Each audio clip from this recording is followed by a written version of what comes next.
আজকে আমি আপনাদেরকে শেয়ার করব একটি সুন্দর রেসিপি, সহজ ও সুন্দর রেসিপি। আজকের রেসিপিটি মূলত পায়েস, দুধের পায়েস। আর সঠিক পরিমাপ অনুযায়ী আজকের রেসিপিটি আমি আপনাদেরকে শেয়ার করব। প্রথমেই গ্যাসের চুলার উপরে একটা পাতিল নিয়ে নিয়েছি। এবার এর মধ্যে দিয়ে দিলাম 1 কেজি পরিমাণ দুধ। এটা গরুর দুধ। এবার এই দুধটাকে কিছুক্ষণ নেড়েচেড়ে জাল করে নিতে হবে। কিছুক্ষণ জাল করে নেওয়ার পরে এর মধ্যে দিয়ে দিচ্ছি এলাচ আর তেজপাতা। আমি 3টা এলাচ নিয়েছি, মাঝখান দিয়ে ফালি করে দিয়েছি, আর 2টা তেজপাতা নিয়েছি, তেজপাতাকেও ফালি করে নিয়েছি। এবার এই দুধের মধ্যে আমি কিছুটা পরিমাণে গুঁড়ো দুধ দিয়ে দেব। আমি এটা এক্সট্রা স্বাদের জন্য দিচ্ছি, আপনারা দিতে চাইলে দিতেও পারেন, আবার নাও দিতে পারেন।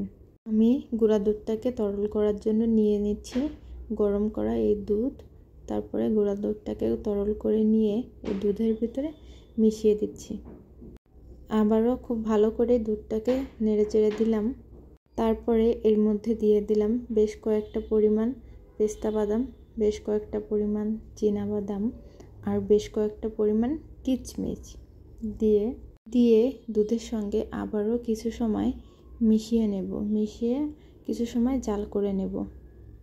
দুধে ভালো করে জাল করে নিতে হবে, তাহলে পায়েসের টেস্টটা দ্বিগুণ হবে।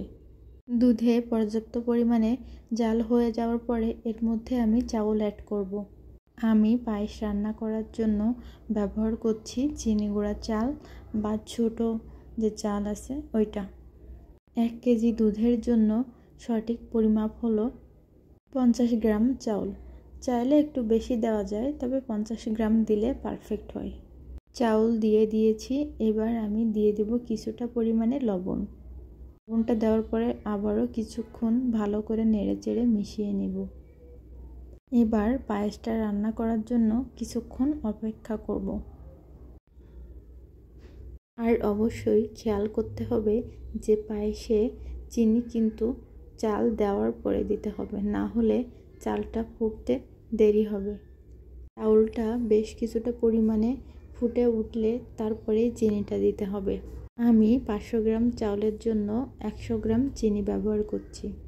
আপনারা মিষ্টি যদি একটু বেশি খেতে পছন্দ করেন, সেক্ষেত্রে মিষ্টির পরিমাণটা একটু বাড়িয়ে দিতে পারেন।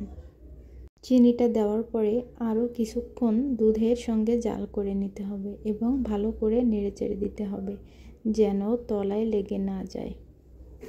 এবারে এই পায়েসটা আরও সুস্বাদু করার জন্য আমি এর মধ্যে দিয়ে দিচ্ছি নারকেল কুচি। নারকেল কুচি আমি সব একবারে দিয়ে দিব না, কিছু রান্নার শেষে দেওয়ার জন্য রেখে দিচ্ছি। নারকেল কুচিটা দেওয়ার পরে আরও কিছুক্ষণ রান্না হতে দিতে হবে আর অনবরত নাড়তে হবে যেন তলায় লেগে না যায়। পায়েসটা পারফেক্ট হয়েছে কিনা আর চালটা পুরোপুরি সিদ্ধ হয়েছে কিনা সেটা দেখার জন্য কিছুটা চামচের সাহায্যে তুলে নিয়ে একটু চেপে দেখবেন। যদি ভালোভাবে সিদ্ধ হয়ে যায় সেক্ষেত্রে ঢাকনা দিয়ে কিছুক্ষণ ঢেকে রাখতে পারেন, তাহলে পায়েসটা পুরোপুরি জমাট বেঁধে যাবে। কিছুক্ষণ পরে ঢাকনা খুললেই দেখতে পাবেন যে পায়েসটা কতটা জমাট বেঁধে গেছে। এবার এর মধ্যে এক্সট্রা নারকেলের কুচিগুলো দিয়ে দিতে হবে। আমার ভিডিওটি যদি ভালো লেগে থাকে তবে লাইক, কমেন্ট, শেয়ার করে পাশে থাকবেন। ধন্যবাদ।